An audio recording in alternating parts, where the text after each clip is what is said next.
one out of there? Unfair. Okay, we have brief contacts, and to define this, it would just be the initial introduction with the therapist coming and meeting the client, telling who they are, introducing what they hope to accomplish. With OT, and you don't want to overload on information that tends to scare people away maybe. So you want to keep everything short and simple and to the point almost. Ready? Hi Dana, I'm Terry. I'm an OTA student, and you're here to see us about something that you'd like to do with your occupational therapy.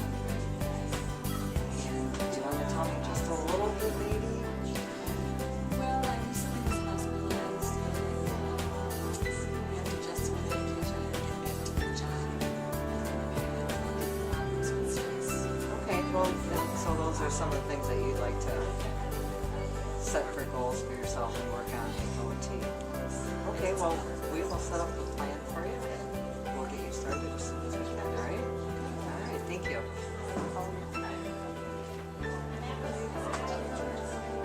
We have follow through, and the basic principle is promising only what you can deliver. So if somebody asks you to do something and you say you will, you have to do it. Hi Allison, today we're going to talk about what makes you angry. I don't want to talk about what makes me angry. I want to exercise. Okay, well, how about if we talk first, and then if we have time after, we can exercise. Okay. Does that sound good? Yep. Alright, Allison, thanks for talking and sharing with me today. Now we're going to go for a walk.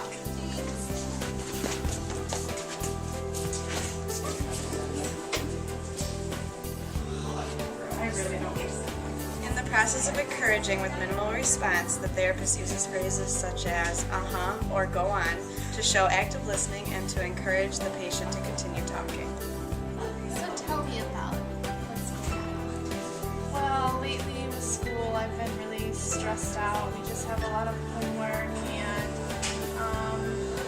being that I have to drive to school an hour and a half to and from school, I don't have enough time with driving. I don't have enough time for homework, and I work 8 hours a day, and I'm really stressed out, and I'm tired all the time, and my kids drive me crazy, and it's really stressing me out, and I just don't know what to do. Choose words carefully. Use language that conveys what you mean and that will accomplish your purpose. June, would you like to go to occupational therapy today? I don't really feel like it today. I'm not feeling so good. Okay. That didn't work so well. Let's try a better method of choosing words carefully. Hey June, it's time to go to occupational therapy. Okay. The ability of the therapist to observe nonverbal behavior of the patient, also while not showing signs of impatient or rushing to the next question. So Abby, what brings you here today?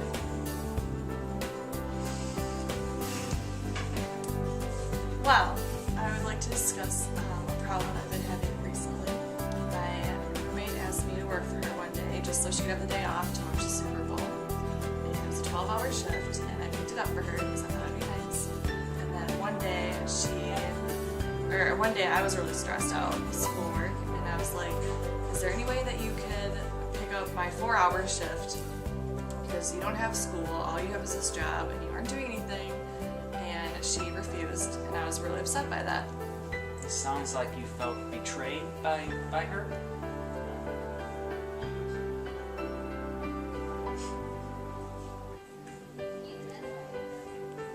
Yeah, I guess you could say I felt a little betrayed. Or proper. Ask for clarification when you do not understand something the patient has said or done. Good morning, Elena. Good morning. How are you today? Just sort of feeling like I've just never really felt before. I just feel kind of out of sorts. Why are you feeling those things? I just feel sad, I guess. We have listen and observe. The definitions are words are not everything. Much is conveyed by gesture, by eye movement, by a trembling around the mouth.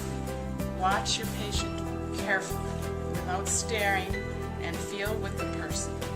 Pay attention to nonverbal cues and as well as the words used. I was reading, and it's just really intense. You seem like you're fidgeting.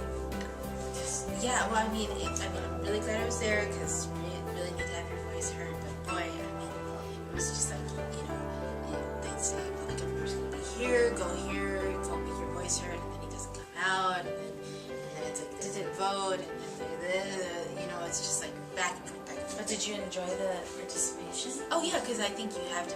That's what democracy is all about. You gotta participate. Yeah, it was good. I'm glad it was there. I'm glad you had a good day. Yeah. Thanks for listening because I feel like I need to just get it off my chest. Yeah, thank you. And there's Abby. Abby, sorry. So the problem I have is my son, who's a college student here at Madison College, is going to transfer to UW, and of course it's going to be costing us a lot more money, and he can't even pay his rent now. He's supposed to be paying $50 a month, and he's not really coming through the last 3 months because he hasn't been working hardly at all.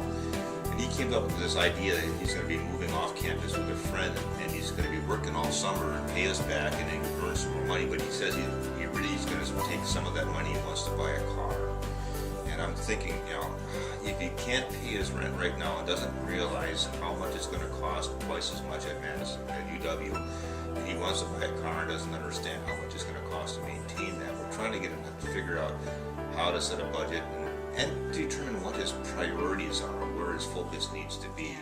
And I think So it sounds like your biggest concern is his financial goals in regard to his current situation and his future, especially with the priority of wanting to get a car. Yeah, it really comes down to getting his priorities straight. Is school more important than owning a car, and what's it going to take for him to be able to meet that goal and try to put away some of his more, we think, foolish ideas about trying to match up with his friends who aren't in college or whatever, and just to kind of get himself focused a little bit more on what he should be doing and what his money should be going for at this point in his life. So you want to get him to set some financial goals that are more in line with his reality in terms of how much money he's making. Absolutely. So in this situation, the therapist just summarized what the client or consumer was saying or explaining to her, and then at the end they both talked about the main focus and what the main point of the discussion was.